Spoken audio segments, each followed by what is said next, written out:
Welcome my dear boys and girls. Second ఎపిసోడ్కి వచ్చేసినాం మనం తెలంగాణ హిస్టరీలో. అయితే యాజ్ యూజువల్గా టెలిగ్రామ్ ఛానల్కి వెళ్ళిపోయి మీరు పీడిఎఫ్ ఉంటుంది, అది డౌన్లోడ్ చేసేసుకోండి. అయితే వీడియో డిస్క్రిప్షన్లో ఉంటుంది, ఛానల్ అబౌట్ సెక్షన్లో ఉంటుంది. ఈ పీడిఎఫ్ ఇంపార్టెంట్, తప్పనిసరిగా డౌన్లోడ్ చేసుకోవాలి. మనం ఇక ఎపిసోడ్ స్టార్ట్ చేసేద్దాం.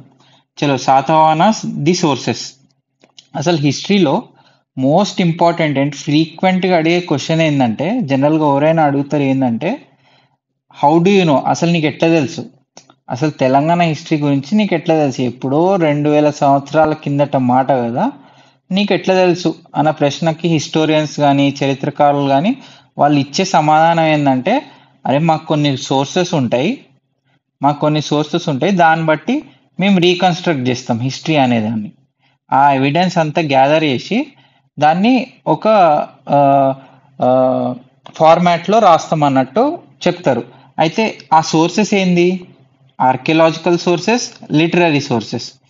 అయితే ఈ ఆర్కియలాజికల్ సోర్సెస్ అంటే అంటే ఇప్పుడు నేను ఇప్పుడు ఈ సోర్సెస్ ఉన్నాయి కదా, సోర్సెస్ అంటే ఆర్కియలాజికల్ సోర్సెస్, లిటరరీ సోర్సెస్. ఇప్పుడు ఏన్షియంట్ హిస్టరీ అయితే జనరల్గా మనం ఇప్పుడు చూసేది ఏంటిది?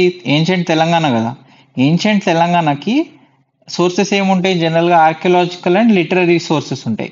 కానీ అదే కంటెంపరీ హిస్టరీ అనుకోండి, ఫర్ ఎగ్జాంపుల్ 1948 టు 2014, ఇది ఏంటి? తెలంగాణ మూమెంట్ కదా, దీన్ని కంటెంపరీ హిస్టరీ అని కూడా అంటారు. అయితే ఈ కంటెంపరీ హిస్టరీకి సోర్సెస్ ఏముంటాయి? ఈ ఆర్కియలాజికల్ లిటరరీ సోర్సెసే కాకుండా, for example video sources, news paper clippings, లేదంటే ఏదైనా బయోగ్రఫీ, ఏదైనా టెక్స్ట్ ఉంటాయి, అవి సోర్సెస్ ఉంటాయి. అంటే మీకు డిఫరెన్స్ అర్థమవుతుంది కదా. ఏన్షియంట్ తెలంగాణ కాబట్టి ఆర్కియలాజికల్ సోర్సెస్, లిటరరీ సోర్సెస్. కానీ రీసెంట్ హిస్టరీ అయితే మనకి వీడియోస్ అవైలబిలిటీ ఉంటుంది, న్యూస్ పేపర్ అవైలబిలిటీ ఉంటుంది. దాని బేసిస్ మీద హిస్టరీని రీకన్స్ట్రక్ట్ చేస్తారనమాట. సో ఫైన్ కదా.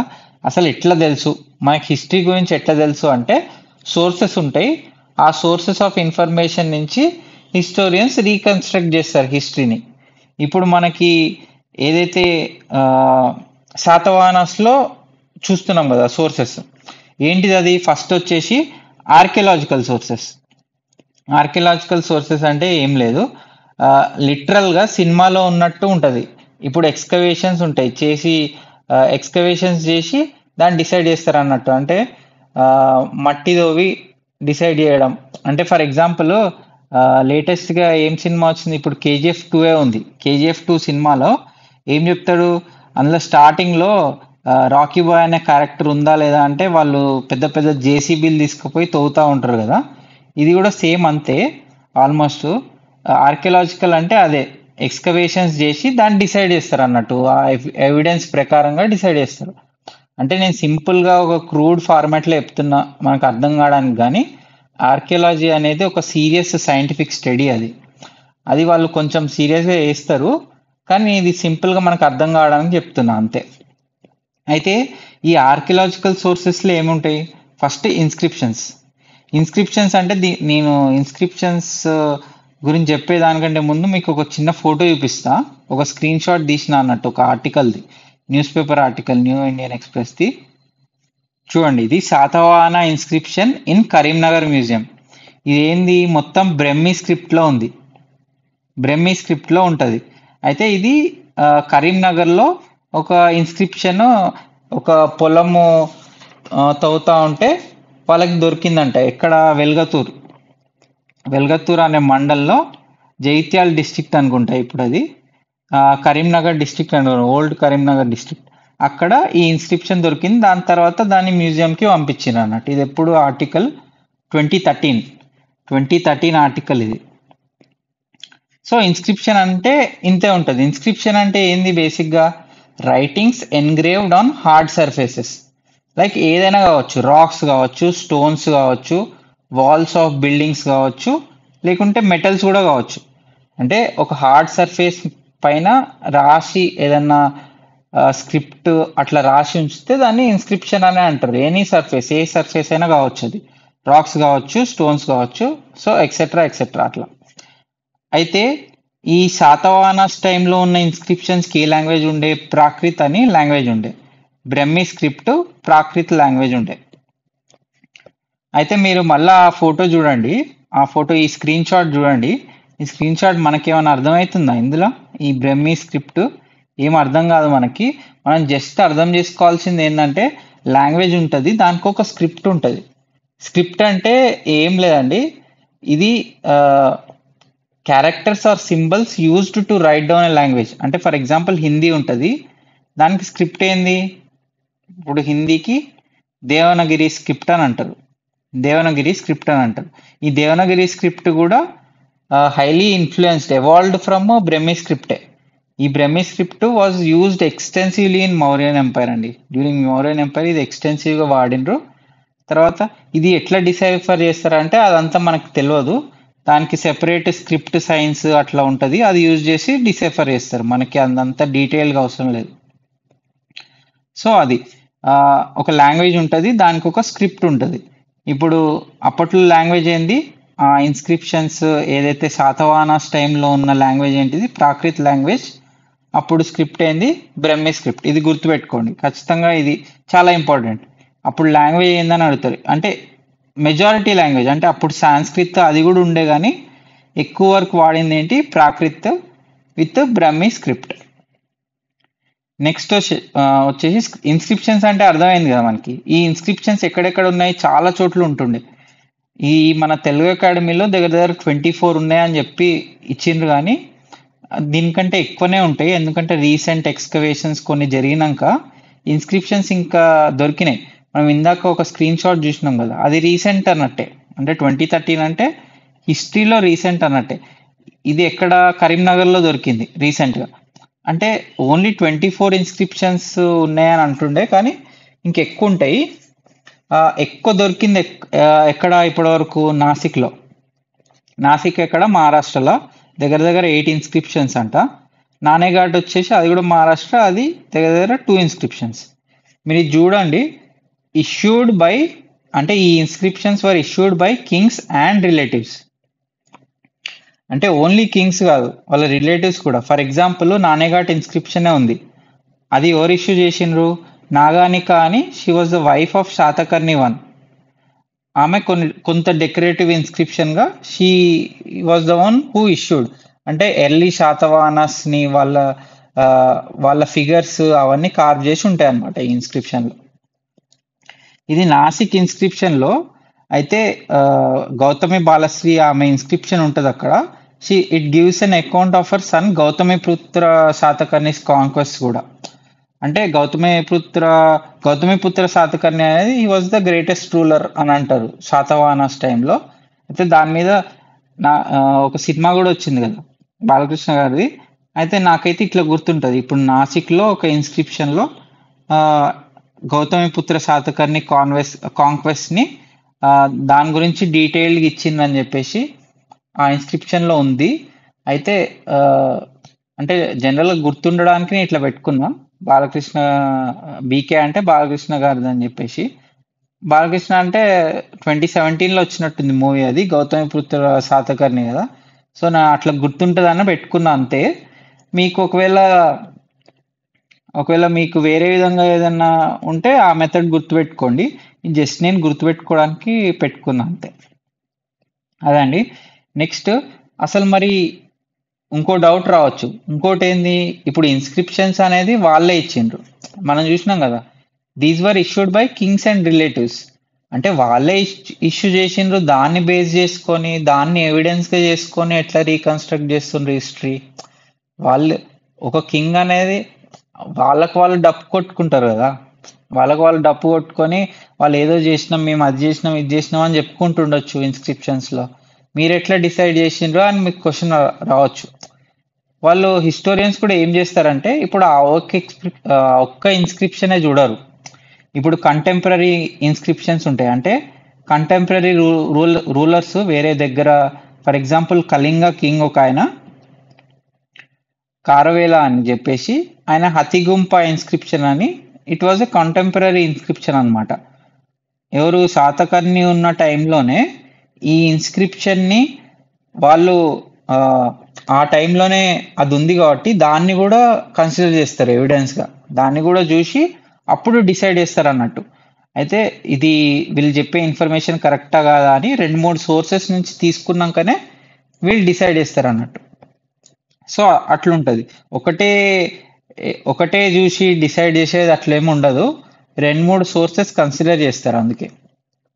సో ఇన్స్క్రిప్షన్స్ అంటే ఇవి దగ్గర దగ్గర ఇట్ స్ప్రెడ్ అవుట్ ఉంటాయి. వేరే మహారాష్ట్ర, ఇట్లా తెలంగాణ, ఆంధ్ర, కర్ణాటక ఇట్లా వేరే వేరే చోట్ల ఇన్స్క్రిప్షన్స్ దొరికినాయి. దాన్ని బేస్ చేసుకొని inscriptions as the source of information they reconstruct the history. So అది వన్ ఆఫ్ ద సోర్సెస్ వచ్చేసి ఇన్స్క్రిప్షన్. ఇవి ఇన్స్క్రిప్షన్స్ కావచ్చు, కాయిన్స్ కావచ్చు, వేరే అదర్ ఎక్స్కవేషన్స్ కావచ్చు, ఇవన్నీ బేసిక్గా దే ఆర్ కొంచెం ఫుల్ ప్రూఫే ఉంటాయి. రాదర్ వేరే వాటితో కంపేర్ చేసేటప్పుడు ఫర్ ఎగ్జాంపుల్ లిటరరీ సోర్సెస్ కొన్ని ఉంటాయి, అవి బయాస్డ్గా ఉండొచ్చు కానీ ఇవి కొంచెం ఫుల్ ప్రూఫ్ ఉండొచ్చు అని అంటారు. మనం చూద్దాం ఫర్దర్గా అసలు ఇంకా వేరే సోర్సెస్ కూడా, దాన్ని బట్టి మనకు ఒక ఐడియా వస్తుంది. ఫైనల్ నేను ఇంతకుముందు చెప్పలే కదా, ఈ ఆర్కియలాజికల్ సోర్సెస్ నేను 3 డివిజన్స్గా డివైడ్ చేసిన అన్నట్టు. ఒకటి ఇన్స్క్రిప్షన్స్, మనం ఇప్పుడు చూసినాం కదా ఇన్స్క్రిప్షన్స్, కాయిన్స్, తర్వాత అదర్ ఎక్స్కవేషన్స్. అదర్ ఎక్స్కవేషన్స్ అంటే టూల్స్ కావచ్చు, వెపన్స్ కావచ్చు, అప్పట్లో ఉన్న మాన్యుమెంట్స్, ఆ స్తూపాస్, వాటిపైన ఉన్న కార్వింగ్స్ కావచ్చు, అవన్నీ వేరే ఎక్స్కవేషన్స్ కిందకి వస్తాయి. మెయిన్ ఆర్కియలాజికల్ సోర్సెస్ ఏంటివి? Inscriptions, coins and other excavations like tools, weapons, monuments, స్తూపాస్ etcetera etcetera. So inscriptions అయిపోయింది కదా, నెక్స్ట్ కాయిన్స్కి వెళ్ళిపోదాం. కాయిన్స్ ఏంది? వాళ్ళు ఏ మెటీరియల్ వాడిండ్రు? కాయిన్స్ కూడా నేను ఒకటి ఫోటో చూపిస్తాను.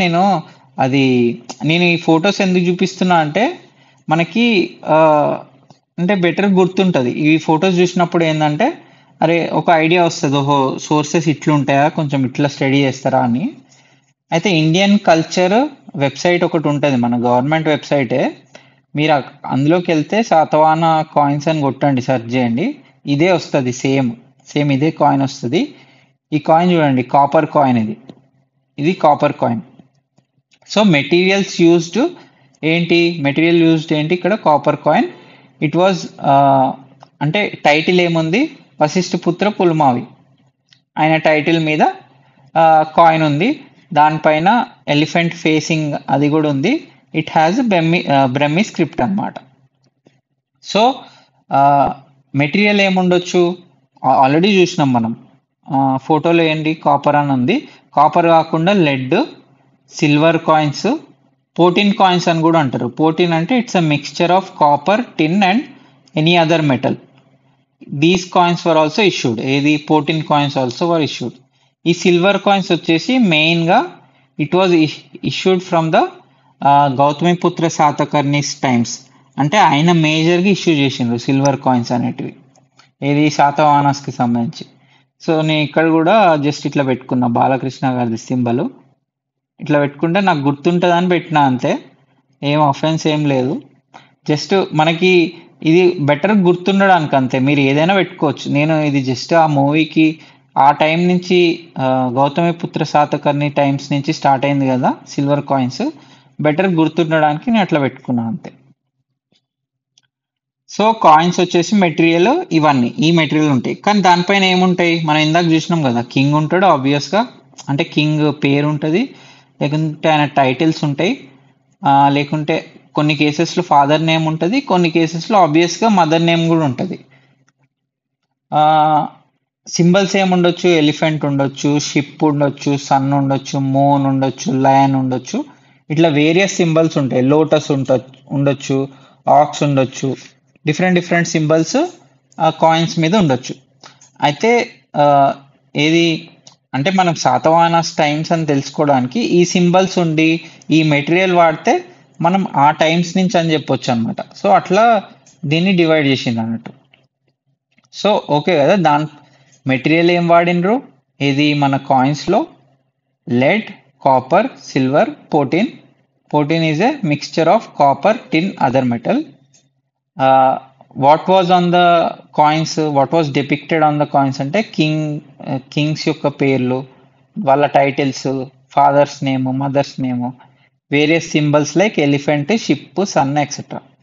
ఇప్పుడు జనరల్గా షిప్ ఉందనుకోండి, షిప్ ఉంటే ఇట్ సిగ్నిఫైస్ ఏంటి? ఇట్ సిగ్నిఫైస్ ట్రేడ్ అనమాట.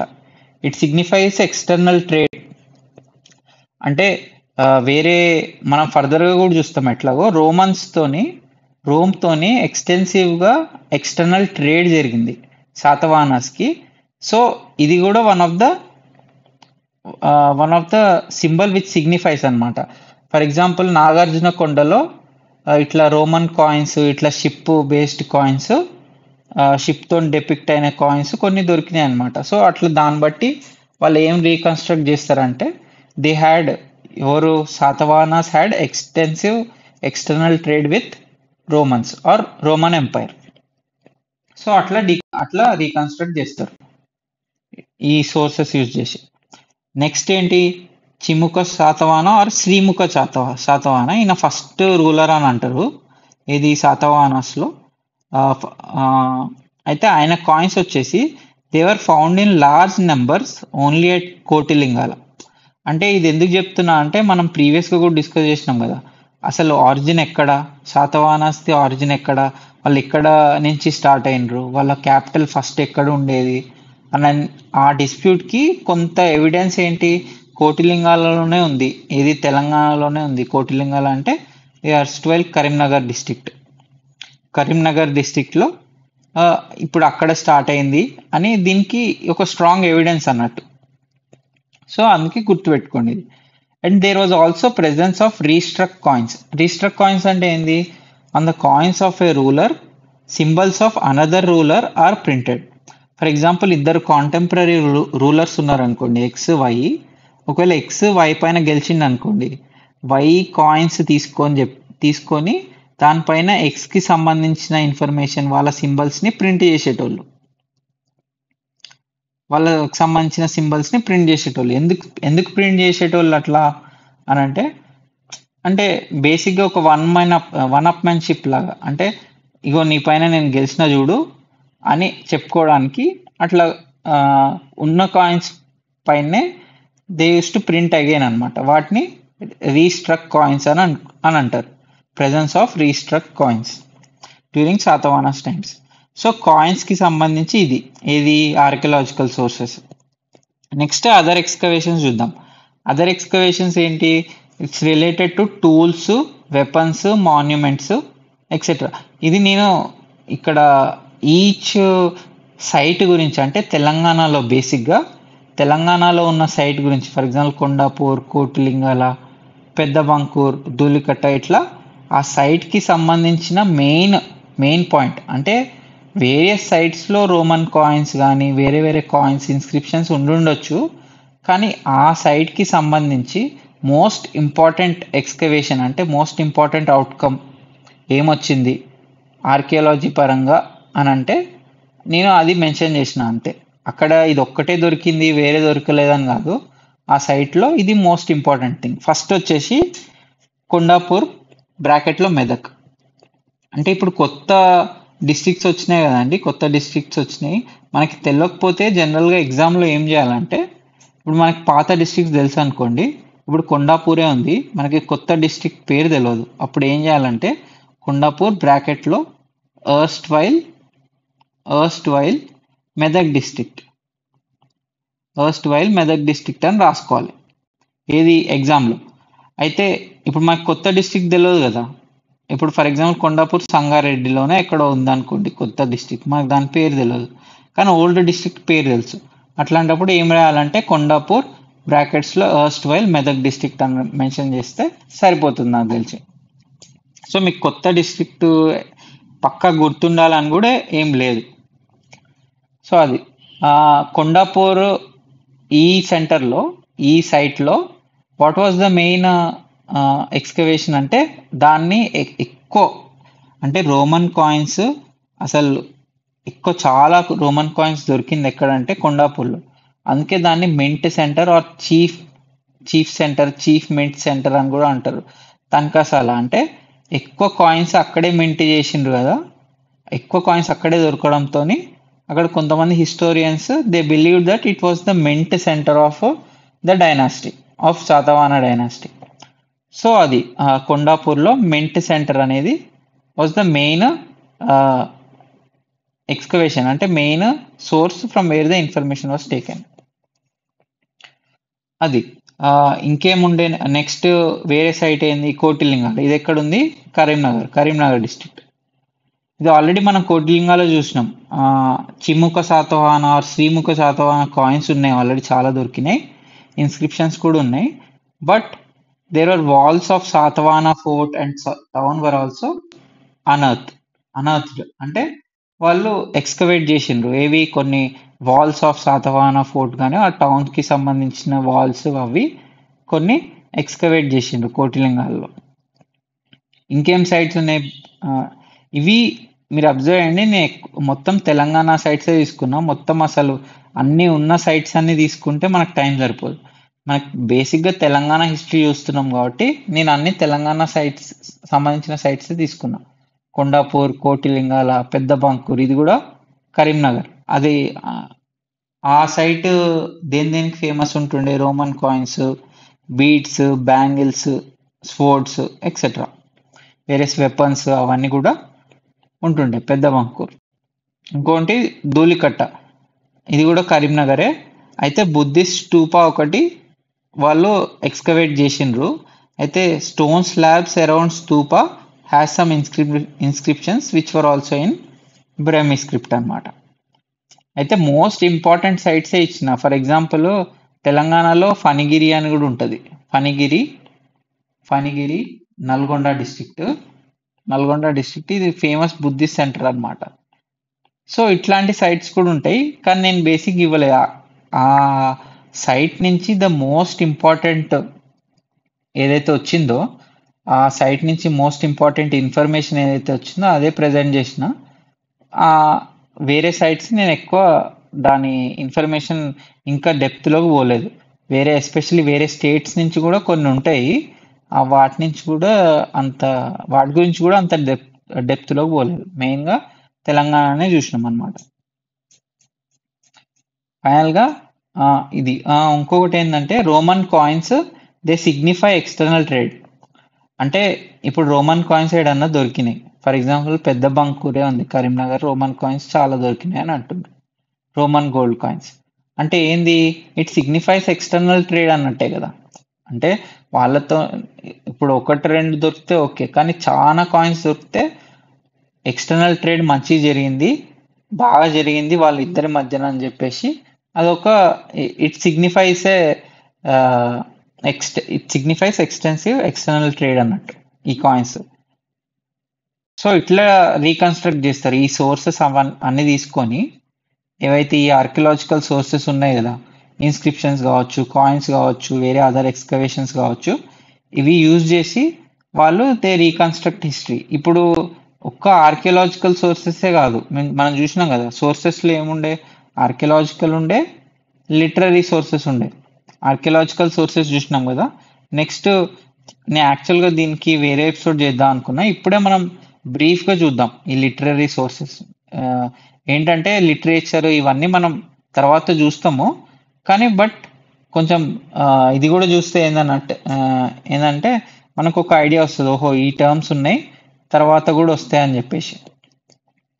సో నెక్స్ట్ లిటరరీ సోర్సెస్ కూడా ఇప్పుడు కవర్ చేసేద్దాం. లిటరరీ సోర్సెస్ అంటే ఏమున్నాయి, నేను వీటిని కూడా మూడింటిగా డివైడ్ చేసిన. లిటరరీ సోర్సెస్ అంటే ఫస్ట్ రిలీజియస్ అంటే Puranas, Jain and Buddhist text అప్పట్లో ఉన్నాయి, దాని తర్వాత కూడా వచ్చినాయి. ఏది శాతవాహనాస్ గురించి చెప్పిన టెక్స్ట్, ఇవన్నీ ఒక డివిజన్. అయితే ఇంకోటి కంటెంపరీ లిటరేచర్, అంటే శాతవాహనాస్ టైంలో వచ్చిన లిటరేచర్ ఉంటుంది కదా, కంటెంపరీ టైమ్స్ అంటే అప్పట్లో ఏదైతే శాతవాహనాస్ ఉన్నారో వాళ్ళ టైమ్స్లో వచ్చిన పోయిట్స్ కానీ ట్రావెలర్స్ కానీ వాళ్ళు వచ్చి టెక్స్ట్ వాళ్ళు రాసి ఉంటారు కదా, ఆ లిటరేచర్ సెకండ్ డివిజన్. థర్డ్ వచ్చేసి ఫారెన్ రైటింగ్స్ అనమాట.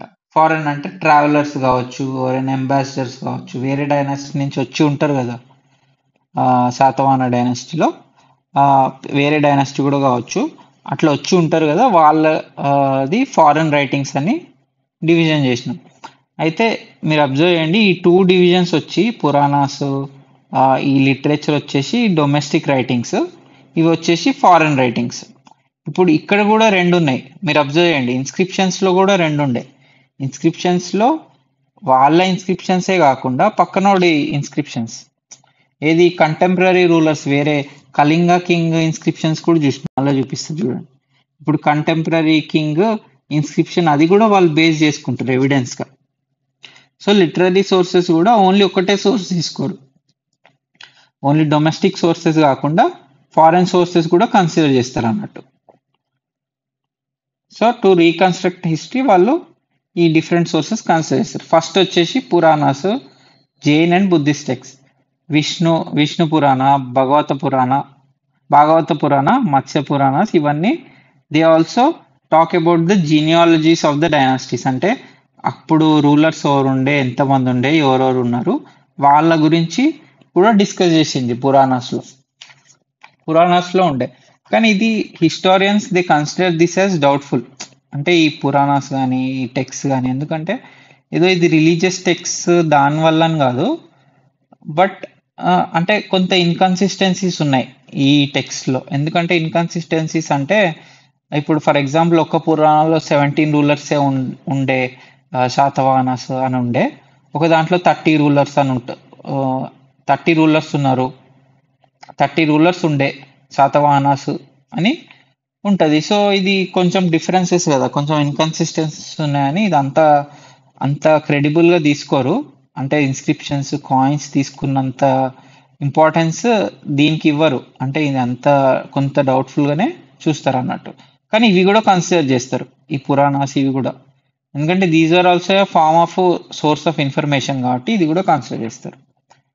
నెక్స్ట్ లిటరేచర్ వచ్చేసి అప్పుడు ఆ టైమ్స్, ఆ కంటెంపరీ టైమ్స్ ఏదైతే శాతవాహనాస్ ఉంటారో వాళ్ళ కోర్ట్ పోయిట్స్ కానీ, అక్కడ రూలర్స్ కానీ, వాళ్ళు రాసిన లిటరేచర్, వాళ్ళు రాసిన టెక్స్ట్ కావచ్చు, వాళ్ళు రాసిన బుక్స్ కావచ్చు, దాన్ని బేస్ చేసుకొని కూడా దే రీకన్స్ట్రక్ట్ హిస్టరీ అనమాట. అది కూడా సోర్స్ ఆఫ్ ఇన్ఫర్మేషనే కదా.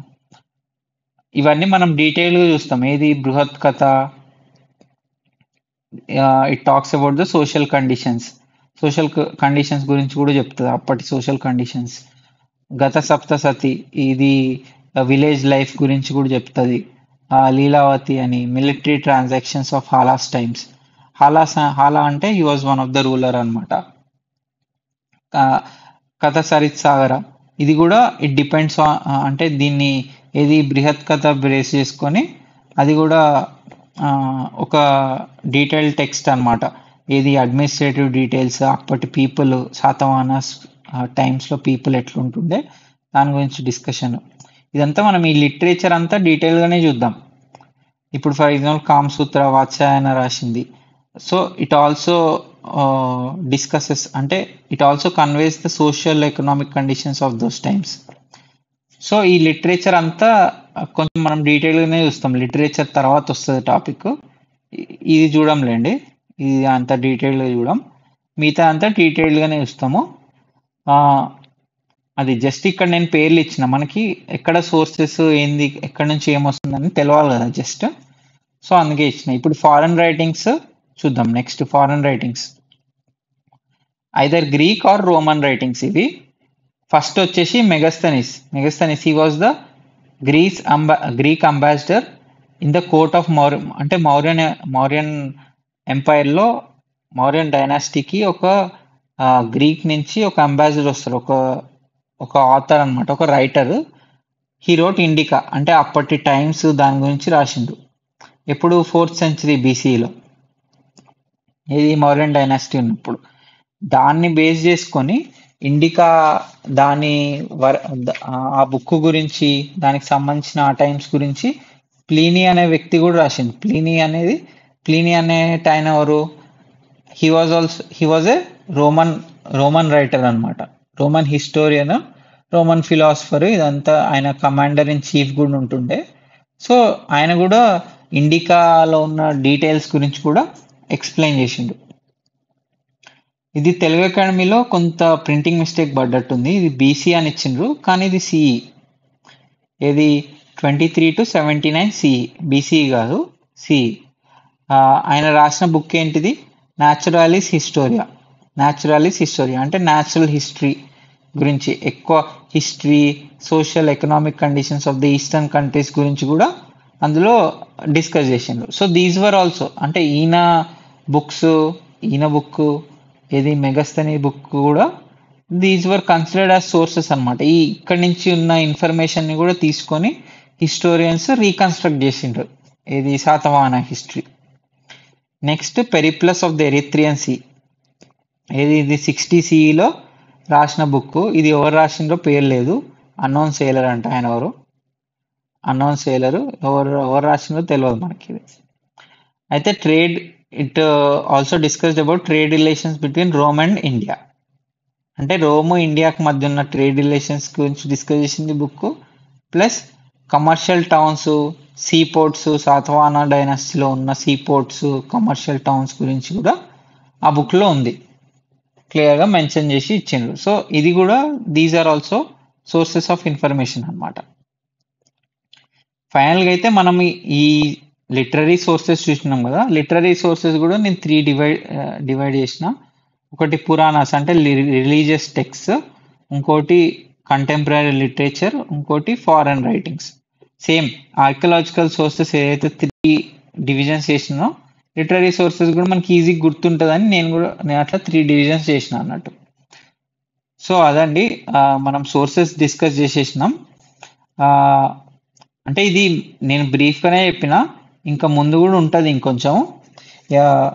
ఇది మనం రిపీట్ అవుతూ ఉంటుంది. మీరు ఈ పేర్లు కొత్త కొత్త పేర్లు అని అనుకొని టెన్షన్ పడొద్దు, ఏం కాదు, మన రిపీట్ అవుతూ ఉంటాయి కాబట్టి మీకు తర్వాత ఈజీగానే గుర్తుంటాయి తర్వాత కూడా. సో ఇది డౌన్లోడ్ చేసుకోవడం మర్చిపోకండి టెలిగ్రామ్ ఛానల్ నుంచి. ఇంకోటి మీరు చాలా మంది మెసేజెస్ ఏం పెడుతుందంటే మీరు ప్లీజ్ కంటిన్యూ చేయండి అంటే ఎందుకు కంటిన్యూ చేయం, మనం ఖచ్చితంగా ఇది చేస్తాం, మొత్తం కంప్లీట్ చేస్తాను నేను తెలంగాణ హిస్టరీ. మీరు టెన్షన్ పడొద్దు, నన్ను టెన్షన్ పెట్టద్దు. ఏంటంటే ఒక్కటి కొంచెం స్లో అవుతుంది అంతే, కొంచెం స్లోగా పోతూ ఉంటుంది. మీరు అది మైండ్లో పెట్టుకోకండి. స్లోగా పోతుంది అనిపిస్తే మీరు ఇంటూ 2లో చూడండి. ఇప్పుడు ఫర్ ఎగ్జాంపుల్ యూట్యూబ్లో సెట్టింగ్స్లో ఉంటుంది, ఇంటూ 2 స్పీడ్లో చూడండి. లేకుంటే మీరు ఏం చేయండి అంటే మీరు ఈ పీడిఎఫ్ డౌన్లోడ్ చేసుకొని అది చూస్తూ ఫాస్ట్గా కూడా కంప్లీట్ చేసుకోవచ్చు. అది ఓవరాల్గా అయితే నేను చెప్పేది అంటే మీరు టెన్షన్ పడకండి, నన్ను టెన్షన్ పెట్టకండి. ఓవరాల్గా మనం ఫినిష్ చేద్దాం, ఈ తెలంగాణ హిస్టరీ అయితే ఫినిష్ చేసుకుందాం ఖచ్చితంగా. ఇందులో కొన్ని ఏమన్నా మీకు కన్ఫ్యూజన్ ఉన్నా, లేకుంటే ఏమన్నా క్వశ్చన్స్, డౌట్స్, సజెషన్స్ ఉన్నా, ఫర్ ఎగ్జాంపుల్ ఏమన్నా కొన్ని మిస్టేక్స్ ఉంటాయి, మనం ఆఫ్టర్ ఆల్ హ్యూమన్ కదా, ఏమన్నా కొన్ని మిస్టేక్స్ కూడా వచ్చి ఉంటాయి కదా. సో మీకు ఏమన్నా మిస్టేక్స్ అనిపిస్తే మీరు కమెంట్ చేయండి, నేను ఖచ్చితంగా రిప్లై ఇస్తాను. ఎనీవే థ్యాంక్స్ అండి, thanks for watching today's video. See you.